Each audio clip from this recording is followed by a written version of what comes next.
I came back from my trip and found all my belongings thrown out into the yard.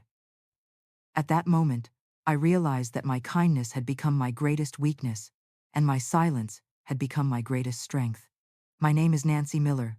I'm 68 years old, and I never thought there would come a day when I'd have to tell this story. But now, as I sit in the living room of my small apartment, looking at the city lights stretching across Cleveland, Ohio, I feel the need to share what happened to me. I have always been a woman of standards and composure. My mother used to tell me that a lady must always keep her dignity, even when the whole world seems to be falling apart.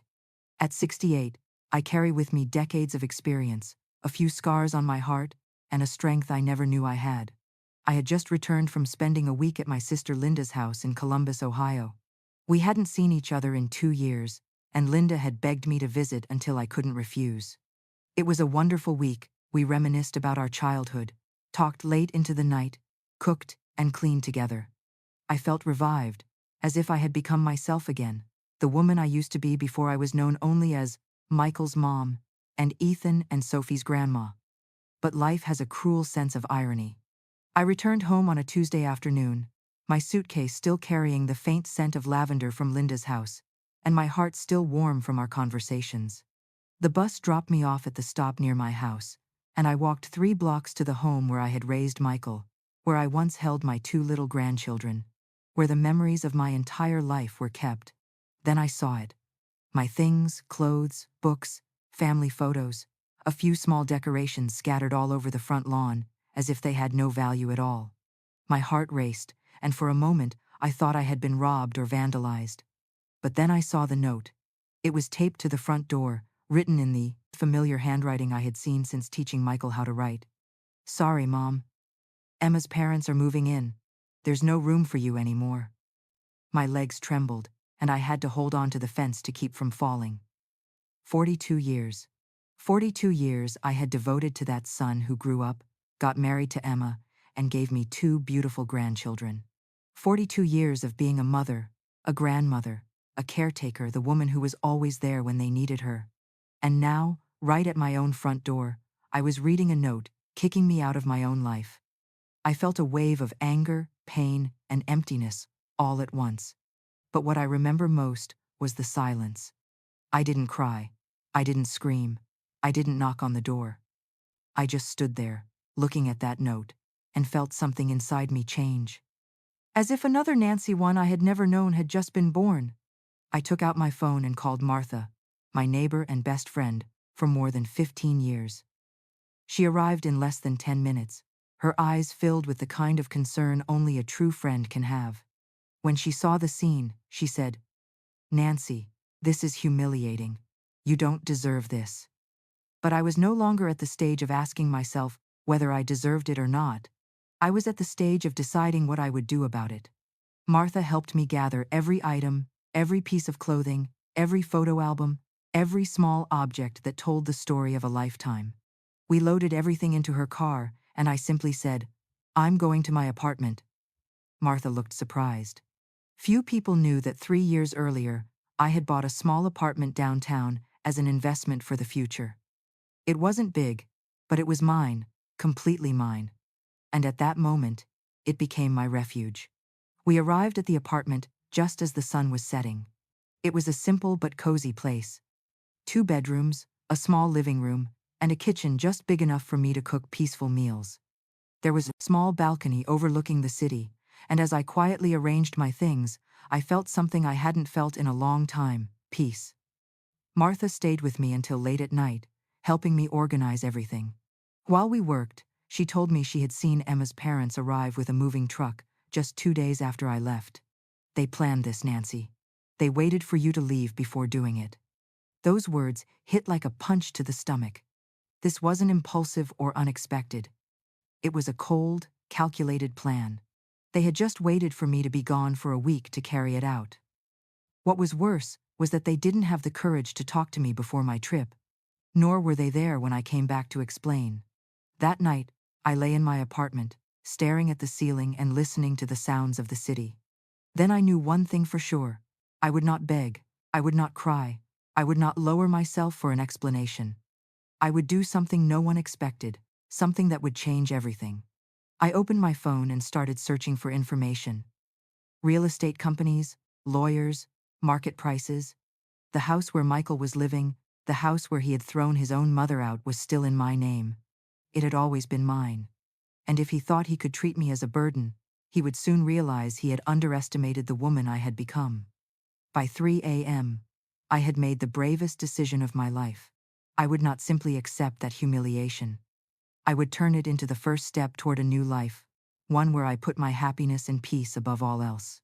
The silence that night was the strongest silence of my life. The silence of a woman who had found her strength after decades of being overlooked. And no one, absolutely no one, was ready for what would happen next. You're probably wondering, how could a 68-year-old woman be thrown out of her own house? The truth is, this story began long before that cruel note. It started the day I became a widow, 23 years ago. When David, my husband, died of a heart attack at 47, Michael was only 19. He was a sophomore studying business administration, and I knew I had to be strong for both of us. David left us a fully paid-off house and a modest life insurance policy, but I still had to work to support my son. I went back to tutoring English and math, the job I had given up when Michael was born. For years, my life followed the same routine. Waking up at 5 a.m., preparing breakfast, teaching from 7 a.m. until noon, coming home to clean up, preparing lessons for the next day, and still trying to make time for a son who was lost without his father's presence. Michael had always been a sensitive boy, and his father's death broke him deeply. I still remember the nights he came home in tears, saying he couldn't concentrate on his studies, that he missed his dad, the man he used to talk to about his dreams. I would sit with him in the kitchen, make him a cup of chamomile tea, and we'd talk until late into the night. Countless times I fell asleep on that kitchen chair, waking up in the middle of the night with a stiff neck, just so my son wouldn't have to face his pain alone. Michael graduated with a degree in business administration at 24. I was so proud I cried through the entire ceremony. He found a job at a logistics company in Cleveland, and it finally seemed like he had found his path. That's when he met Emma at a company party. She was the executive secretary, a beautiful young woman from a respectable family, and Michael fell for her instantly. I have to admit, I was hesitant at first. Not because I disliked her, but because I felt like I was losing my son. For so many years, it had been just the two of us against the world. He used to tell me everything, ask for my opinion about everything, and suddenly, there was another woman filling that space. But I swallowed my emotions and decided to support his happiness. When Michael announced their engagement, I was genuinely happy for him. Emma seemed like a nice girl, and I dreamed of the day I'd hold my first grandchild.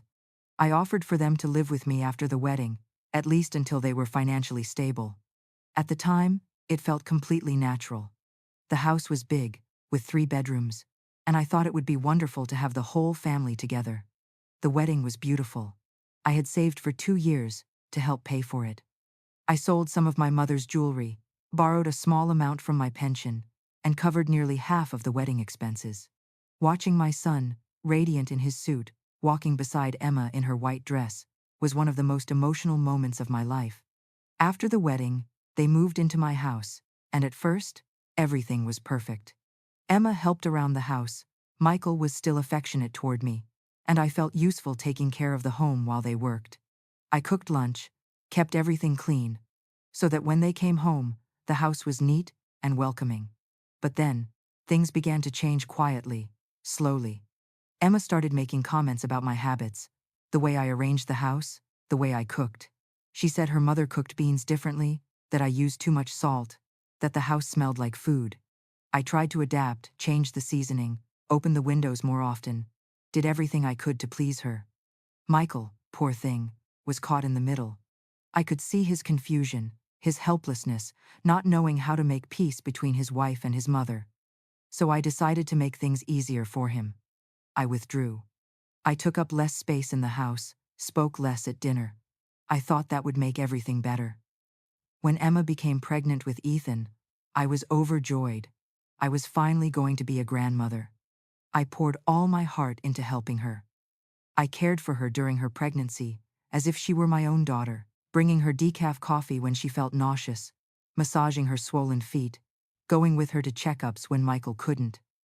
Ethan was born on a September night. I sat in the hospital waiting room, my heart pounding, as if I were the one giving birth. When Michael came out, smiling, and said, "It's a boy," I burst into tears of pure happiness. Finally, my family felt complete. But after Ethan was born, for the first time, I began to feel unnecessary. Emma didn't want me to hold the baby. She said I might pass germs to him. She didn't let me bathe him, change him, or do anything. I was only allowed to watch from a distance like a stranger. When I offered to babysit Ethan so she could return to work, the answer was a firm no. Emma said she'd rather leave the baby at daycare than with an elderly woman with slow reflexes. Every word she spoke felt like a knife to my heart. Still, I kept helping grocery shopping, cleaning, doing laundry, ironing the baby's clothes just to feel useful, to justify my presence in that house. Because the truth was, I had started to feel like an intruder in the very home where I had raised my son. Things got even worse when Sophie was born 2 years later. Emma became even more possessive of the children. I could only play with them when she allowed it, and if Sophie cried in my arms, she'd give me that look, a look of blame I had grown too familiar with. Michael seemed unaware, or perhaps he noticed and chose to ignore it. He'd come home from work tired, play with the kids for a bit, have dinner, then watch TV. Rarely did he talk to me like he used to. I felt like I had not only lost my place in the house, but also in my son's heart. I started spending more time in my room reading, watching TV alone. I went for walks in the park, visited Martha, anything to keep myself from getting in their way. My presence had become a burden, a formality they endured out of politeness. That's when I decided to buy the apartment. I had saved a little from occasional tutoring sessions and took a small amount from my retirement fund. I didn't tell anyone. I just went to a real estate agency, chose a small apartment in downtown Cleveland, and paid for it in cash. At the time, I told myself it was an investment for the future, but deep down, I knew I was preparing an escape for the day when I could no longer pretend that everything was fine, that I was still welcome in my own home. The apartment had been rented out for 2 years. The rent money gave me a sense of security I hadn't felt in a long time. It was mine, completely mine. No one could throw me out of it. No one could make me feel like an unwanted guest. When the tenant moved out, I decided not to rent it again. I put the keys in the drawer of my room, and sometimes went there, opened the door, cleaned, and checked that everything was still in order. During those visits, I imagined myself living there, having my own rhythm, my own life. But then I'd go back home, thinking things might get better, that maybe I was just overreacting, that it was only a temporary phase. After all, Michael was still my son, and I couldn't imagine him ever treating me like a stranger.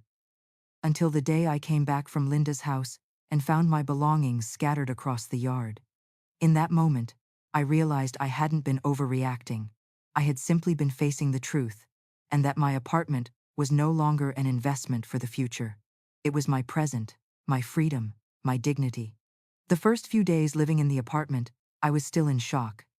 In the mornings, for a few seconds, I forgot where I was. The light through the window looked different. The sounds were different. Even the smell in the air was different. But in that stillness, there was something that calmed me. It was silence that belonged to me, no judgment, no condescending looks. Martha came by, every day to check on me. She brought homemade toast, sometimes a bit of cake, always with the gentle kindness of someone who understood that some wounds could only heal with time and love. She was the one who told me the details I needed to know about what had happened while I was gone. According to her, Emma's parents arrived on Thursday, right after I left. They came with a moving truck, furniture, a TV, a refrigerator, everything. It wasn't a temporary visit, it was a permanent move. Martha had seen them carry my things out of the master bedroom and replace them with their own. But what shocked me the most was learning that the neighbors had been talking about it for days. Everyone knew I had been kicked out of my own house, and no one could believe Michael had done that to me. Teresa, the woman who lived on the corner, told Martha she had waited to see my reaction when I returned. The shame was unbearable. Just the thought that the entire neighborhood knew about my humiliation, that I had become their topic of gossip, felt like a slap in the face. But at the same time, there was a strange sense of relief. I couldn't keep pretending everything was fine anymore. I couldn't hide behind excuses. On the third day, Michael showed up. The doorbell rang, and when I opened it, he was standing there with that awkward expression I'd known since he was a child. He came in without saying much, looked around the apartment with surprise, as if he couldn't believe I actually had a place to live. Then he started with the explanations I had already expected. He said it hadn't been his idea, that Emma's parents had nowhere to go because they'd sold their house, that it was only temporary. He said I could visit the kids any time, that they missed me so much. I sat there listening in silence, pouring coffee, acting as though I were hosting a guest. But inside, I was burning. Every word he said sounded false. Every excuse felt like an insult to my intelligence. When he finished talking, I simply said, "I understand, Michael. You've made your choice." He waited for me to say more, maybe expecting me to cry, to complain, to beg to come back. But I did nothing. I just kept drinking my coffee, looking at him calmly, as if I were looking at a stranger. His discomfort was obvious. He tried to change the subject, asked about the apartment, asked if I was getting used to living there.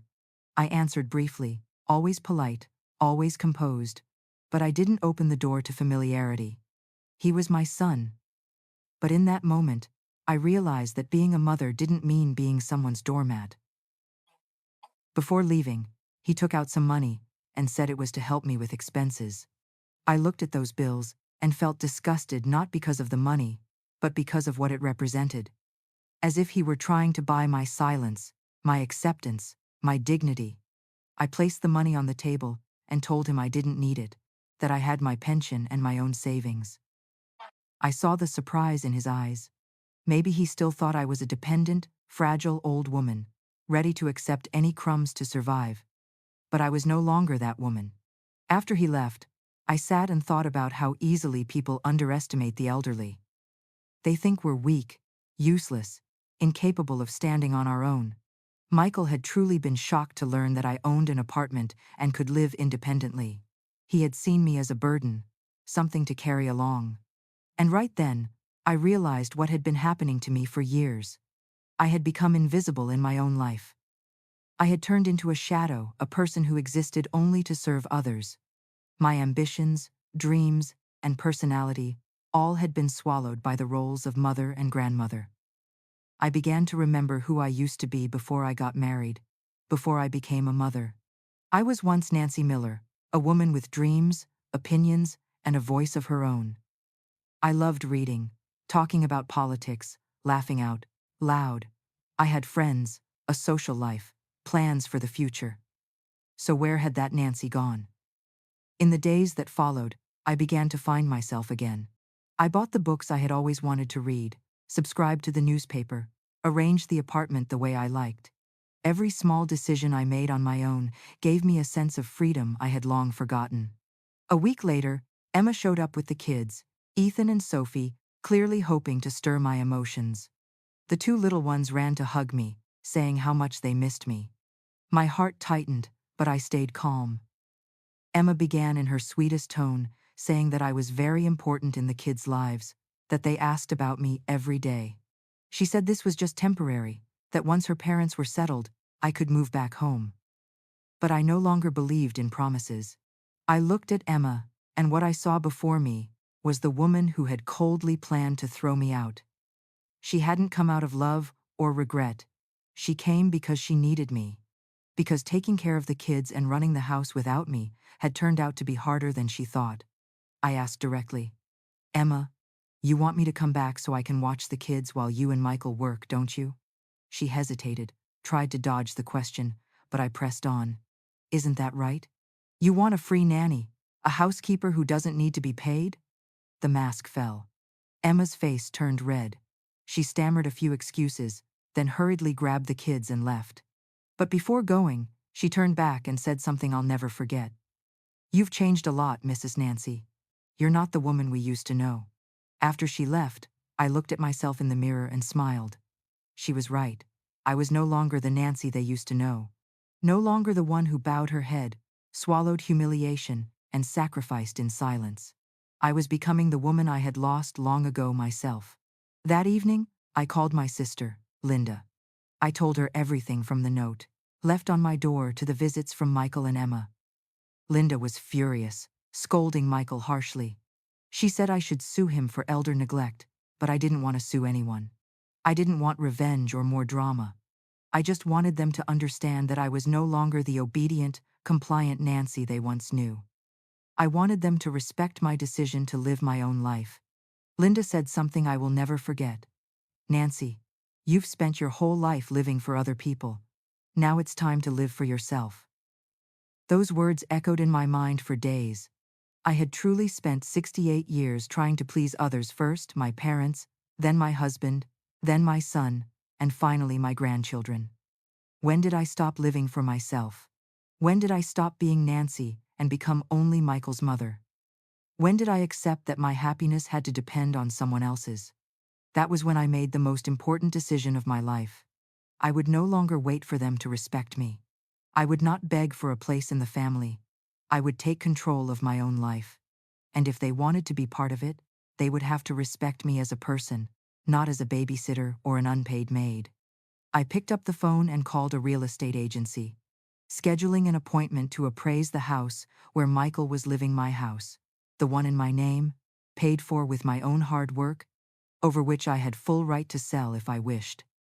When I hung up, I felt something I hadn't felt in years. Power. The power to decide my own fate, to take charge of my choices. They thought I was a weak old woman, but they were about to find out just how wrong they were. The next morning, the real estate agent arrived, a young man named Gabriel, polite and professional. When he saw the apartment where I was living, he was impressed. He said it was a great property in an excellent location, well maintained, and that I had made a smart investment. I explained that I didn't plan to sell this apartment, but the house where my son was currently living. When he heard the address, he said he knew the neighborhood well and that property values there had risen sharply, especially because it was close to good schools and shopping areas. We went to the house on Thursday morning. I had the keys after all. It was my property. Michael and Emma were both at work, and the kids were at school. The house was a complete mess. Clothes scattered everywhere, dishes piled in the sink, toys all over the living room. Emma's parents were sitting in the master bedroom, my old room, watching TV. When they saw me, they looked clearly uncomfortable. I introduced myself as the homeowner and explained that I was there with the agent for an appraisal. Their embarrassment was written all over their faces. They tried to justify it by saying, "We're family," and that it was only temporary. Gabriel stayed completely professional, measuring the rooms, taking photos, and noting the overall condition of the house. When he finished, he handed me the valuation report, and the results surprised me. The house was worth far more than I had imagined, enough to ensure I could live comfortably for the rest of my life. I told him I would think about selling, but inside, I had already made my decision. I just needed to handle everything carefully, legally, properly, and decisively. I didn't want to give anyone the excuse to say I was being impulsive or vengeful. That afternoon, I met with a lawyer. Martha had recommended Mr. Henry, an older attorney with an office near downtown Cleveland.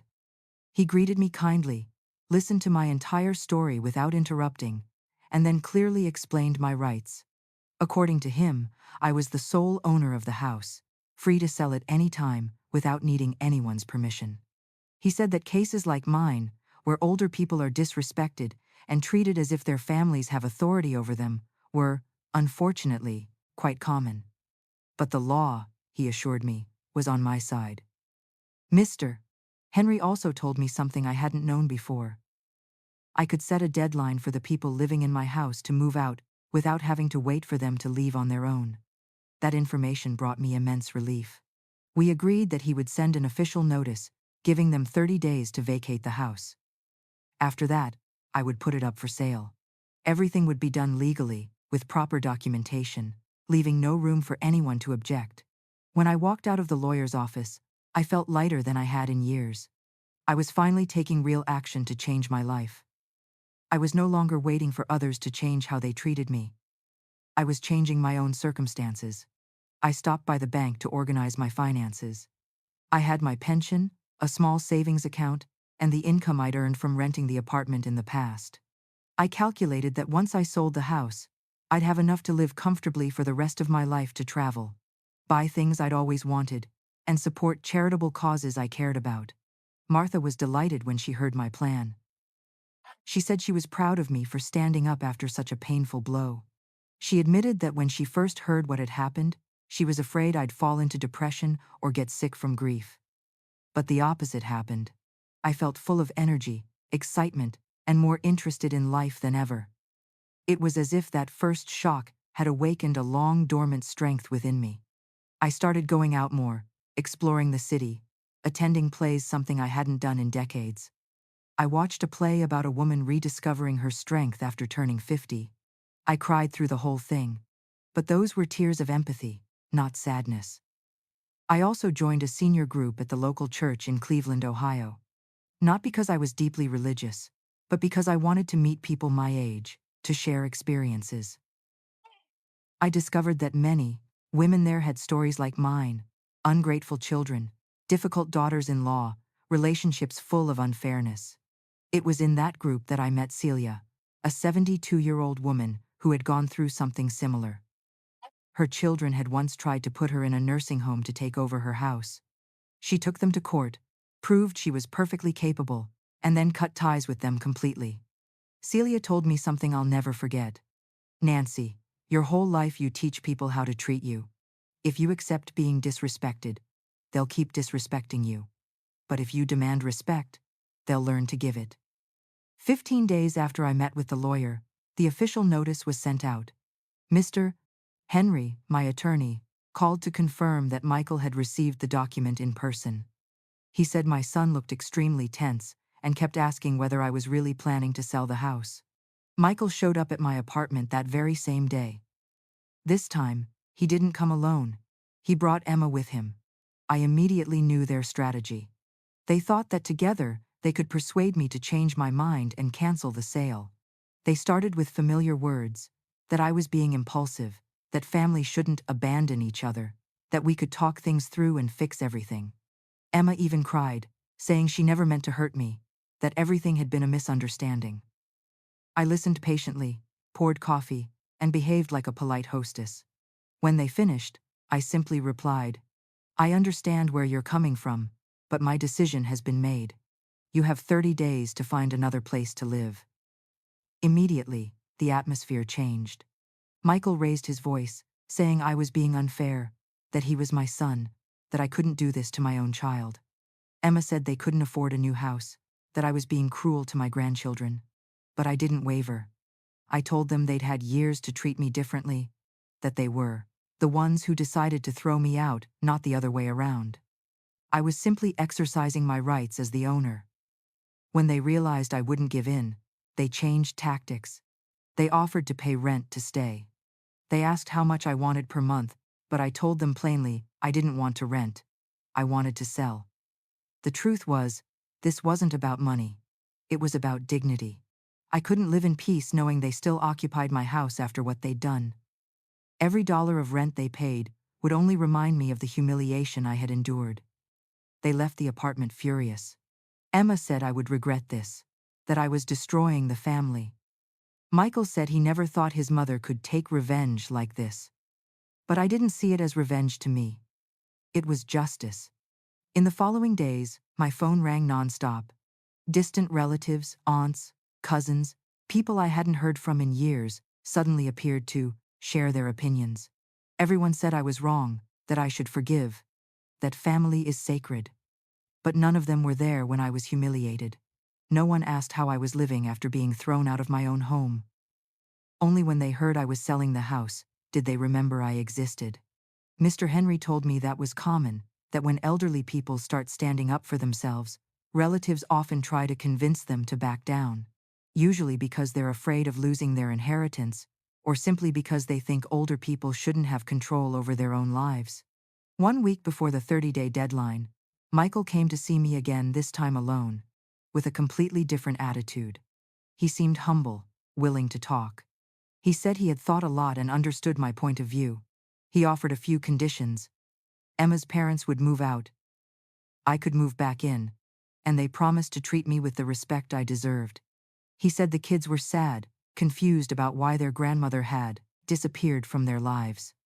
For a moment, my heart softened. But then I remembered everything I had endured, the years of being invisible, the silent suffering I had swallowed without protest. I told Michael that I appreciated his goodwill, but my decision was final. He asked me, "Don't you miss the kids, Mom? Aren't you afraid of losing them?" I replied, "Of course I miss them. Very much. But love can't be built on emotional manipulation. If you want me to stay in their lives, then you have to learn to respect me first."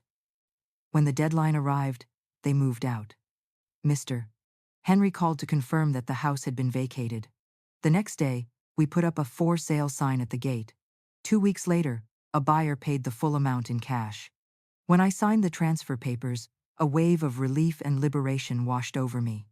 I wasn't just selling a house, I was closing a chapter of my life forever. 6 months have passed since the day I sold the house. 6 months of a life I never thought I could have at 68. Now, as I tell this story, I look around my small apartment in Cleveland and see a woman I wouldn't have recognized a year ago. With the money from the sale, I paid off my small debts, invested the rest safely, and set aside a portion for the dreams I had long kept locked away in the drawer of my soul. The first dream was to see the ocean. It may sound simple, but in my entire life, I had never been that close to the sea.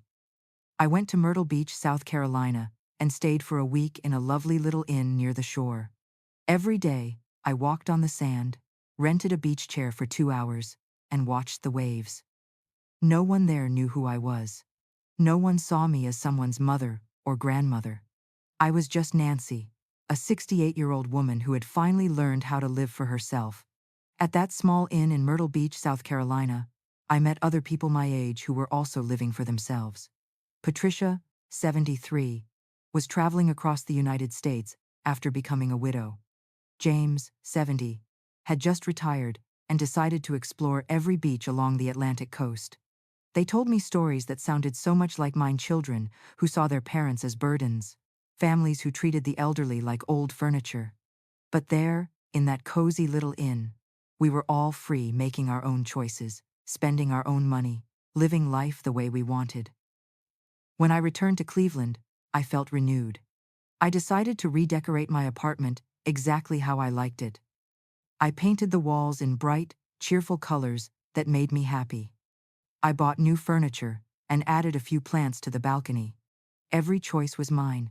Every dollar spent was by my decision. I bought a new phone and learned how to use social media.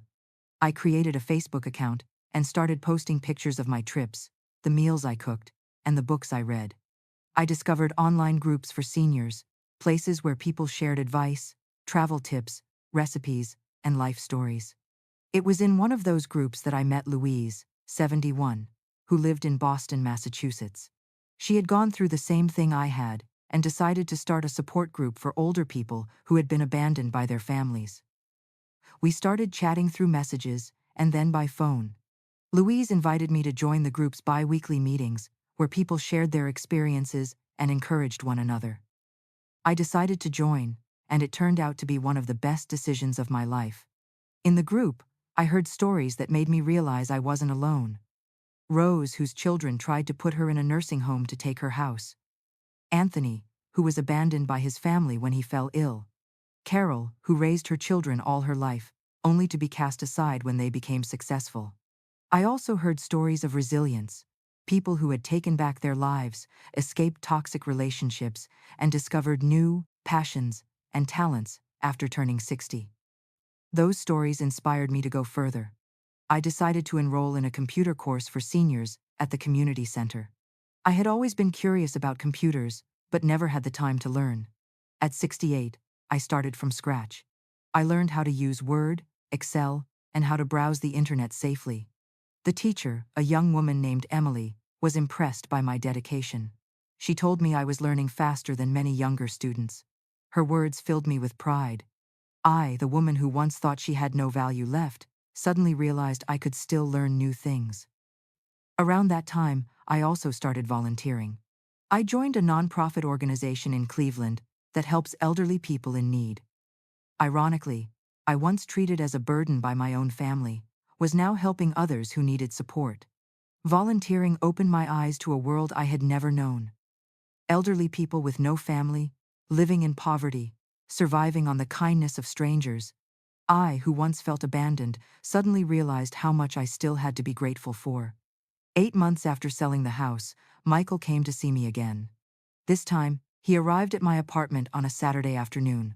Alone. With a completely different attitude. He looked thinner, more tired, visibly older. He said he was having financial troubles. Rent was too high, Emma had lost her job, and they were struggling to pay the bills. He said he finally understood my value in their lives, not just as a caretaker, but as a person. He admitted he had treated me unfairly, that he should have talked to me before deciding to throw me out of the house. He apologized sincerely, no excuses, no justifications. He said Lucas and Sophie asked about me every day, and he didn't know what to tell them. I listened patiently but didn't show any emotion. When he finished speaking, I poured some coffee and said that I appreciated his apology.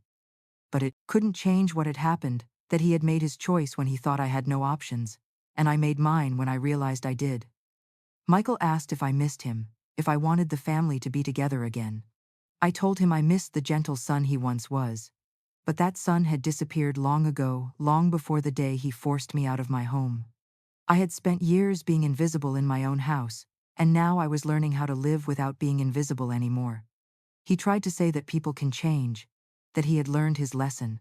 I said, maybe you've learned something, but so have I. I've learned to value myself, not to accept scraps of affection, not to trade my dignity for the illusion of belonging to a family. Before leaving, Michael handed me an envelope. Inside were drawings from Lucas and Sophie, pictures of the grandmother they missed, with sweet, childish words of love.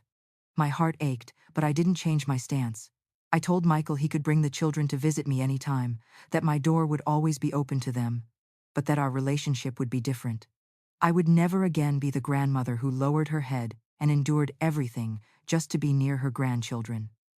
A few weeks later, Michael brought Lucas and Sophie to visit. It was an emotional reunion, but different from before. I didn't give in to every request, didn't try to make up for the past with gifts or indulgence. I was kind, but with boundaries. At first, the children were confused. They were used to a grandmother who always said yes, who always went along with everything. But after a few visits, they began to get used to the new Nancy.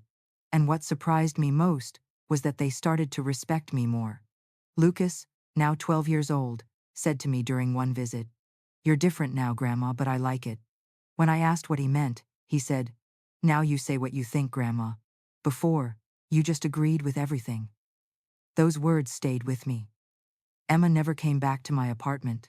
According to Michael, she couldn't handle this new version of life, couldn't understand how I had changed so much in such a short time. But the truth is, I hadn't changed, I had simply become myself again. On my first birthday since selling the house, I hosted a small party at my apartment in Cleveland, Ohio. I invited Marcia, my friends from the senior group, my fellow volunteers, and some new friends from the computer class. The apartment was filled with laughter, warm hugs, and faces that cared about me for who I truly was. Michael brought the kids to the party. They were surprised to see so many people there celebrating. Lucas asked me, "Grandma, who are all these people?" I smiled and replied, "They're my friends, my new family." He paused for a moment, then said, "You have a lot of friends, Grandma." As the party went on, I looked around and realized something I hadn't seen in decades. I was surrounded by people who saw me as Nancy, not as someone's mother, not as someone's grandmother, but as an independent woman with worth, a voice, and a place of her own. Louise, my friend from Boston, had taken a flight just to attend the celebration. When she raised her glass to make a toast, she said I was living proof of this. It's never too late to start over, to find your own strength, and to choose your own happiness. Her words touched me deeply. Now, 2 years have passed since that cruel note was taped to my old front door, and I can say that I am a fulfilled woman. Not because I got revenge on the family that mistreated me, but because I freed myself from the situation that made me small. I travel when I want, buy what brings me joy, help those in need, and nurture genuine friendships. I have a rhythm of life that satisfies me, plans that excite me, and dreams that keep growing. At 68, I've discovered that life can be richer and more beautiful than ever. Michael and I still keep in touch, but on completely different terms. He respects me now because he knows he no longer has a choice. I am no longer the mother longing for scraps of affection. I am an independent woman who decides when and how I want to connect with my son. My two grandchildren, Lucas and Sophie, visit me often, and I'm building with them a relationship that is healthy, fair, and full of love. I am no longer the grandmother who tries to buy affection through sacrifice. I am the grandmother who teaches them through example that no matter the age, everyone deserves to be treated with dignity. Sometimes I ask myself if I've been too harsh, if I should have given them another chance, or forgiven more easily. But then I remember how I felt when I was still living in that house, invisible, belittled, treated like a burden. And I know for certain that I made the right choice. The money from selling the house gave me financial stability, but that's not what makes me happy. What makes me happy is realizing that I still have the power to choose, the ability to say no, and the right to demand respect. Today, when I share my story with others, especially women going through something similar, I always say the same thing. It's never too late to reclaim your dignity. It's never too late to demand respect. It's never too late to choose your own happiness. The silence I kept that day, when I saw my belongings lying across the front lawn, was the strongest silence of my life. It was the silence of a woman who had finally found her own strength. And that strength, once awakened, will never leave me again. Now, looking back, I understand that the cruel note taped to that old door wasn't the end of my story. It was the beginning of a new life, one I chose to live, on my own terms. And that life, I can say with certainty, is worth every painful moment I had to endure to claim it. If this story touched your heart, please hit like, subscribe to the channel, and leave a comment below. If it were me, what would you do? Your words might warm someone's heart today.